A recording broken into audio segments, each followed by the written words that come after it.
من هدايته جمعه لا إله إلا الله لا إله إلا الله ইব্রাহিম ইবনে Adham বলে, হে বোকা, ছাদের উপরে ঘুরে কি ঘোরাফেরা যাবে?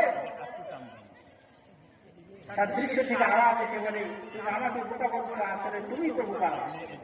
যদিও তুমি বলতের বাচ্চা, কারণ তুমি বাচ্চাই পাইছো কিন্তু আল্লাহকে পাও নাই।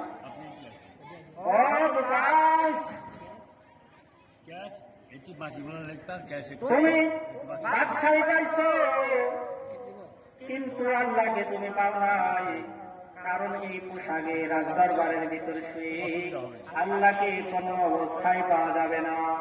অহংকার পোশাক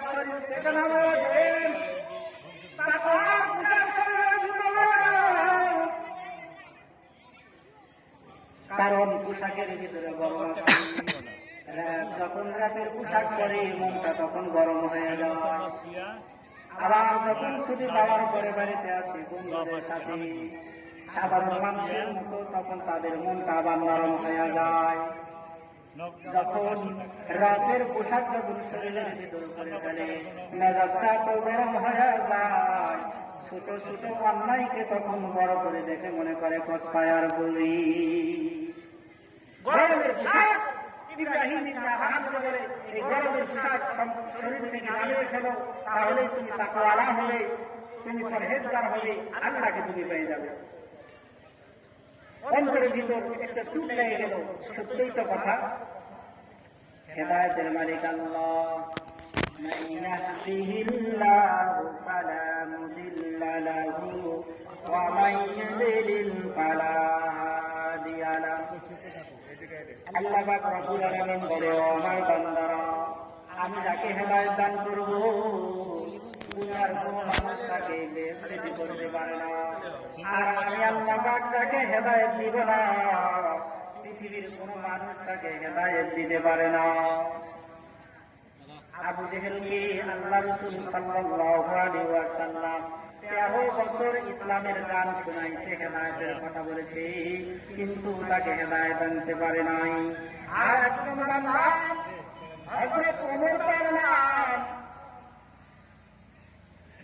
রাসূলের কাল্লা আনতে যায়, রাসূলের মাথার জন্য বের হয়েছি, রাসূলের কাল্লা আনার জন্য বের হয়েছি। রাস্তার ভিতর যাইতে একজনের সাথে সাক্ষাৎ হয়ে যায়, বলে কই যাও? বলে মুহাম্মাদের কাল্লা আনতে। বলে আগে মুহাম্মাদের কাল্লা পরে আনো, দেখো তোমার ঘরের অবস্থা কি, না জানি তোমার বোন প্রতি মুসলমান হয়ে গেছে।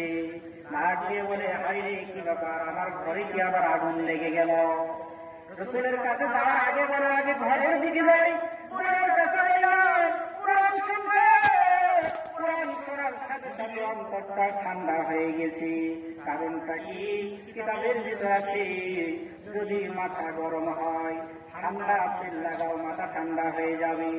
যদি শরীরটা গরম হয় শরীরের ভিতর ফ্যানের বাতাস লাগাও, শরীরটা ঠান্ডা হয়ে যাবে। অন্তর যখন গরম হয়ে যাবে তখন তাকে কোরআনের তাফসীর শুনে দাও, অন্তরটা ঠান্ডা হয়ে যাবে।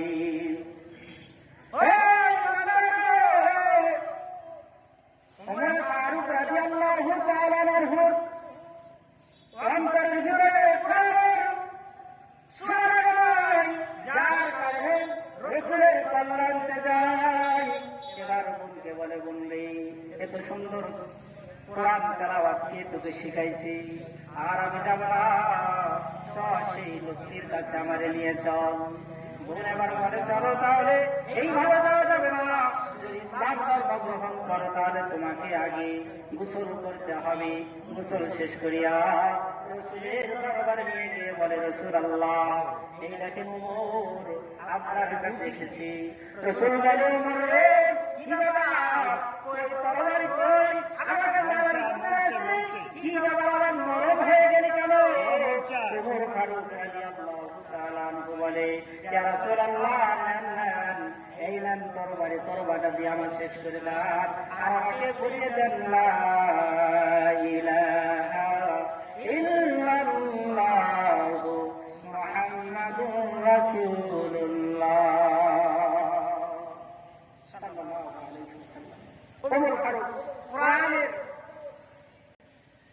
কথা শুনে নয়, কোরআন তেলাওয়াত শুনে নয়, যার কারণে তার অন্তরটা গরম হয়ে গিয়েছিল। যখন কোরআনের তেলাওয়াত শুনেছে, সাথে সাথে তার অন্তরটা আল্লাহ পাক নরম করে দিয়েছে। সুবহানাল্লাহ। আল্লাহ পাক রব্বুল আলামিন বলে, বান্দা, এই জন্য সর্ব অবস্থায় কোরআনের তেলাওয়াত বেশি বেশি করো, কোরআনকে নিজের অন্তরের সাথে যোগ করে ধরো, প্রতিদিন কোরআন তেলাওয়াত করো। হাদিসের ভিতরে এসেছে, যদি কোন ব্যক্তি প্রতিদিন 20 বার করে কবরের কথা জ্ঞান করে, আল্লাহ পাক রব্বুল আলামিন বলে, ওই ব্যক্তি নিশ্চয় নিশ্চয় জান্নাতে যাবে। সুবহানাল্লাহ। ওই ব্যক্তি নিশ্চয় জান্নাতে যাবে। আমার মরণ আসিবে কখন কেউ তো জানে না, আমার মরণ আসিবে কখন কেউ তো জানে না, আমি মরে গেলে আমায় তোমরা ভুলে যাও না, আমি চলে গেলে আমায় তোমরা ভুলে যাও না, আমার মরণ আসিবে কখন কেউ তো জানে না।